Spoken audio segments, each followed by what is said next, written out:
En aquel tiempo exclamó Jesús: Te doy gracias, Padre, Señor de cielo y tierra, porque has escondido estas cosas a los sabios y entendidos y se la has revelado a la gente sencilla.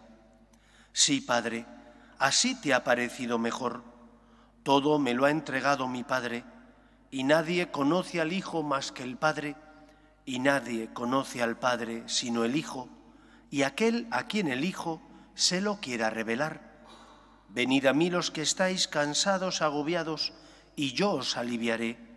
Cargad con mi yugo y aprended de mí, que soy manso y humilde de corazón, y encontraréis vuestro descanso, porque mi yugo es llevadero y mi carga ligera. Palabra del Señor.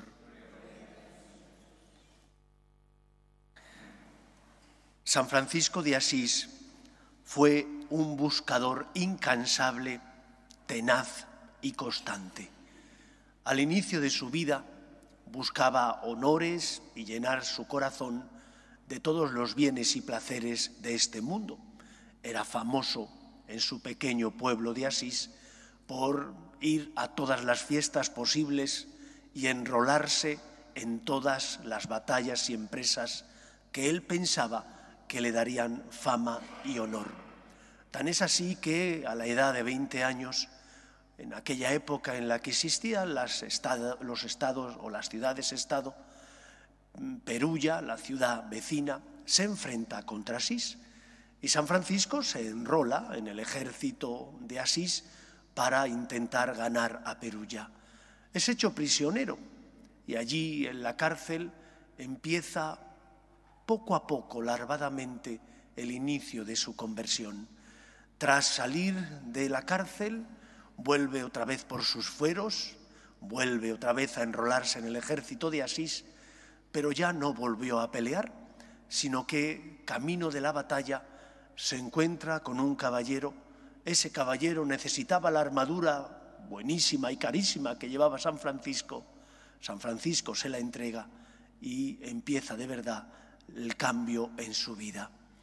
San Francisco de Asís fue un hombre enamorado del amor y que al principio y equivocadamente buscaba llenar su corazón con los bienes de este mundo, hasta que se dio cuenta que solamente Dios podía colmar sus ansias de felicidad y entonces lo abandonó todo por seguir a Jesús.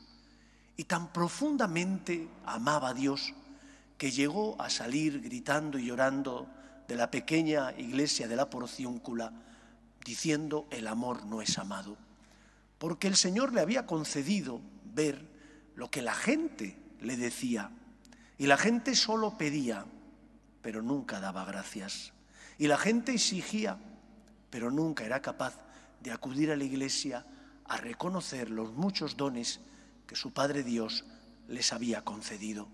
Y por eso San Francisco salió llorando y gritando: el amor no es amado.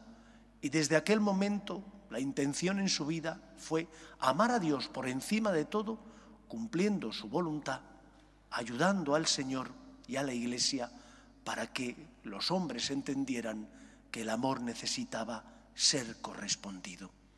Creo que la experiencia de San Francisco nos ayuda a nosotros a preguntarnos también ¿en qué estamos poniendo nuestro corazón? ¿En personas, en bienes materiales? ¿O hemos puesto nuestro corazón en el Señor? Porque cuando uno pone su corazón en el Señor, encuentra descanso, como nos recordaba el Evangelio. Encuentra felicidad, porque como decía San Agustín, nuestro corazón está inquieto hasta que descanse en Dios. Hemos sido creados a su imagen y semejanza, y por lo tanto solo cuando el hombre se encuentra con Dios, se abandona en Él, encuentra la felicidad plena y verdadera, no la felicidad efímera y pasajera que nos dan los bienes de este mundo. Creo que en la situación en la que se encuentra la Iglesia conviene recordar cómo San Francisco tuvo, una vez que se convirtió, las cosas muy claras. Uno de los escritos más famosos escrito por San Francisco, no escribió mucho, es el Cántico de las Criaturas, que estoy seguro que todos conocemos. Omnipotente, altísimo, bondados, oh Señor, tuyas son la alabanza, la gloria y el honor. Empecemos por el principio. Para San Francisco, Dios era el Señor. Él se dio cuenta de que sirviendo a los señores de este mundo no iba a ser feliz. Buscaba honores, títulos nobiliarios. Después lo dejó todo para servir únicamente al Señor de la historia, al Creador de todo lo que existe, al Todopoderoso. Nos iría la vida de otra manera si nosotros tuviéramos esto claro. Ahora que la Iglesia predica con tanta frecuencia el ecologismo, pero sin asentarlo en las bases verdaderas, que es el respeto a Dios, creo que esta es la clave. Si yo respeto a Dios, respetaré también la obra que Él ha creado. Si Dios ocupa el primer lugar en mi corazón, no cualquier lugar, sino el primero, los demás estarán seguros. ¿Por qué razón? Porque respetando a Dios y lo que Él me pide, y Él nunca te pide que hagas el mal, sino que hagas el bien, que ayudes al que sufre, que compartas con el necesitado, respetando a Dios, respetas la obra que Él ha creado. Pero cuando a Dios le quitas del centro de tu vida, entonces el egoísmo se apodera de ti. Y el egoísmo hace que no busques amar a los demás, sino amarte. Y en muchos casos, cuando te acercas a los demás es para servirte de ellos, porque les necesitas, pero no porque les ames. Si Dios ocupa el primer lugar en tu corazón, Él dirigirá tus pasos para que respetes a la criatura más excelsa que Dios ha creado, el ser humano.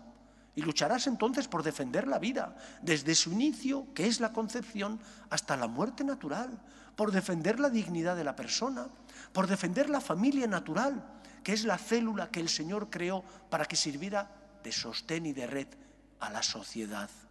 Y como eso, todo lo demás, estando el Señor en el primer lugar, respetarás su obra, también la naturaleza. Harás un buen uso de los dones y talentos que el Señor te ha dado y sentirás en tu corazón el deseo de compartir esos dones y talentos para ayudar también a los necesitados, en el cuerpo o en el alma. Pero todo nace no del egoísmo, sino del amor a Dios.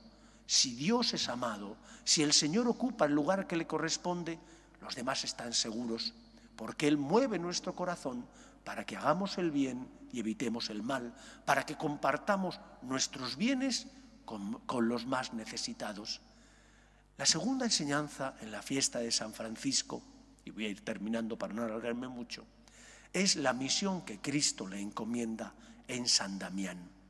Él iba con frecuencia en ese proceso de conversión, iba con frecuencia a rezar a esta pequeña ermita que estaba derruida a las afueras de Asís.